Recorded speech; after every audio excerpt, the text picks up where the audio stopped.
कानी बहू। किशोरी लाल जी के बेटे राघव की शादी की बात जगह जगह चल रही थी, लेकिन किशोरी लाल जी को कोई लड़की पसंद ही नहीं आती थी। और उसकी एक ही वजह थी, किशोरी लाल जी का लालची होना। उनको लड़की वालों से मोटा दहेज चाहिए था और इसी चक्कर में एक दिन वो एक बहुत पैसे वाले के घर अपने बेटे का रिश्ता लेकर पहुंचे। उस आदमी का नाम था ओम प्रकाश। देखिए किशोरी लाल जी, मेरी एक ही बेटी है और मेरी सारी संपत्ति जायदाद सब कुछ मेरी बेटी नैना का ही है। पापा, नाम से लगता है बहुत खूबसूरत होगी। कितना अच्छा नाम है ना, नैना। ओ, वैसे बात तो सही है आपकी। अब इतना पैसा है, जमीन जायदाद है, इकलौती बेटी, आप भी क्या करेंगे? सब कुछ उसे ही देंगे ना। बिल्कुल ठीक पहचाना आपने। बस बेटी की शादी और सारी जायदाद उसके नाम। पापा, बिना देखे हाँ कर दीजिए ना। इतना अच्छा रिश्ता फिर कहाँ मिलेगा? माला माल हो जाएंगे हम। मैं अपनी बेटी को बुलाता हूँ। अरे नहीं नहीं नहीं नहीं, आपकी बेटी का नाम नैना है, सुनकर ही लगता है बहुत सुंदर होगी। रहने दीजिए अंकल, मैं तो आपकी बेटी के नाम से ही इतना खुश हो गया हूँ कि उसे बिना देखे शादी करने को तैयार हूँ। अब तो मैं उसका चेहरा सीधे शादी के बाद ही देखूंगा। और इस तरह राघव नैना का चेहरा नहीं देखता और उससे शादी कर लेता है। शादी के बाद अपनी सुहाग रात पर जब राघव नैना का घूंघट उठाकर देखता है तो नैना की आंखें बंद थी। कितनी खूबसूरत हो तुम नैना, जरा अपनी आंखें खोलकर मेरी तरफ देखो तो सही। नहीं, मुझे शर्म आती है। अरे, मैंने तुम्हें शादी से पहले भी नहीं देखा, और अब अगर तुम आंखें खोलकर मुझे देखोगी भी नहीं तो मुझे अच्छा कैसे लगेगा? इससे पहले कि नैना अपनी आंखें खोलकर राघव की तरफ देखती, अचानक से लाइट चली गई और राघव नैना को पूरी तरह से देख भी नहीं पाया। अगली सुबह नैना राघव के लिए नाश्ता बनाकर लेकर आई। अरे ये क्या, आधा पराठा सीका हुआ है और आधा बिल्कुल कच्चा। ये तुमने क्या किया नैना? बहू, तुमने क्या आधा पराठा तवे से नीचे लटका कर रखा था, जो आधा सिका है और आधा कच्चा? मुझे जितना दिखेगा उतना ही तो सीखूंगी ना पापा जी। जहाँ जहाँ मुझे नजर आ रहा था वहाँ मैंने सीख लिया, जहाँ जहाँ नहीं दिखा वहाँ कच्चा रह गया होगा। इसका क्या मतलब है? ये कैसा मजाक कर रही है तुम? अरे बहू, तुमने इतना लंबा घूंघट क्यों लगाया हुआ है? देखो, हमारे घर में बहुओं को बेटी की तरह रखा जाता है, और फिर तुम तो इतना सारा माल लेकर आई हो। देखो, ये घूंघट डालकर रखने की कोई ज़रूरत नहीं है। हाँ नैना, पापा जी ठीक कह रहे हैं, तुम तो आराम से रहो, अपना ही घर समझो। नैना अचानक से अपना घूंघट उठा लेती है। अरे ये क्या पापा, नैना की तो एक आंख फूटी हुई है। नाम से नैना, लेकिन ये तो कानी बहू निकली। मेरे साथ धोखा हुआ है, धोखा। बिना दिखाए अपनी कानी लड़की मेरे संग ब्याह दी। मुझे कानी बीवी नहीं चाहिए। मुझे अभी ओम प्रकाश जी से बात करनी पड़ेगी। आखिर उन्होंने मेरे साथ ऐसा किया क्यों? अरे, आप लोगों ने ही तो पापा से कहा था कि आप लोग शादी से पहले मुझे देखना नहीं चाहते। अब मेरे पापा पर क्यों इल्जाम लगा रहे हैं? अरे लेकिन उन्हें बताना तो चाहिए था ना कि तुम कानी हो, एक आंख से तुम्हें दिखाई नहीं देता।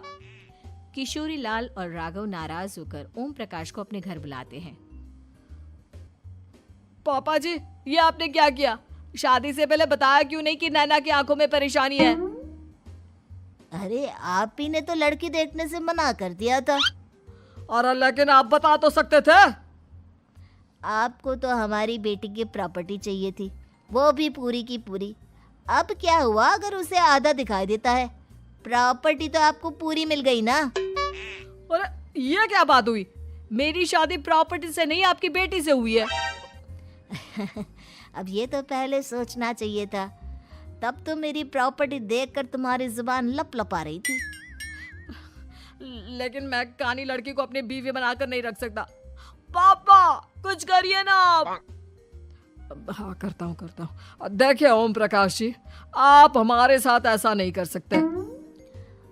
और तुम देखो, अगर तुमने मेरी बेटी से शादी तोड़ी ना, तो जो भी प्रॉपर्टी मैंने तुम्हें दी है वो तो पूरी की पूरी वापस ले ही लूँगा, और आधी प्रॉपर्टी तुम्हारी भी लूँगा। अरे मेरी आधी प्रॉपर्टी भला क्यों लेंगे आप?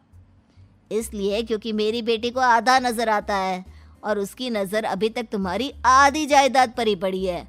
अब तुम उसे घर से निकालोगे तो कुछ तो लेकर जाएगी ना।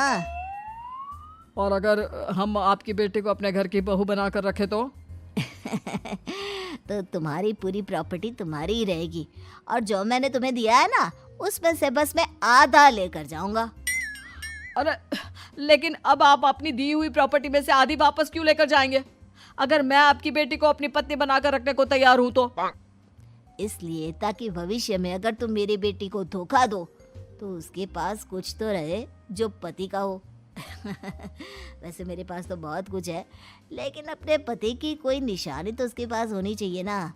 अब अगर तुमने मेरी बेटी को कानी कहा तो तुम्हें प्रॉपर्टी भी कानी ही मिलेगी, पूरी नहीं। जमाए राजा। किशोरी लाल और राघव समझ चुके थे कि वो बुरी तरह फंस चुके हैं और अब उनके पास वहां से निकलने का कोई चारा नहीं है। अब समझ में आया ना, लालच बुरी बला होती है।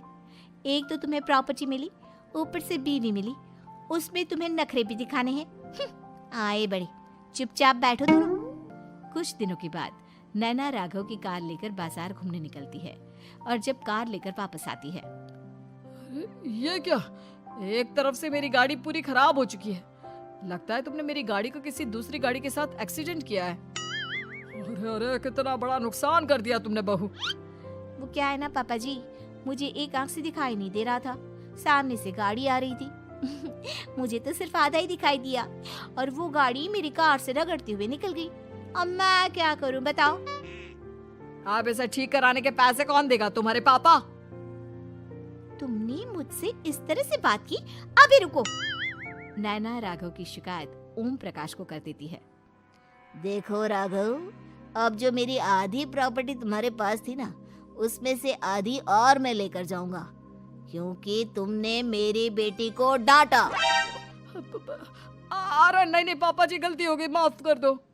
गलती की तो कोई गुंजाइश ही नहीं।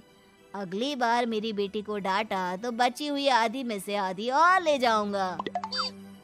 लालच के चक्कर में हम दोनों ने बहुत बड़ी गलती कर दी बेटा। एक तो तुम्हें कानी बहू मिली और ऊपर से जो माल मिला वो भी काना। इस तरह राघव की हर एक गलती पर ओम प्रकाश उसकी प्रॉपर्टी का आधा आधा हिस्सा लेकर अपना सारा माल वापस ले गया और राघव को कानी बीवी से काम चलाना पड़ा। भाई लालच वाकई में बुरी बला है।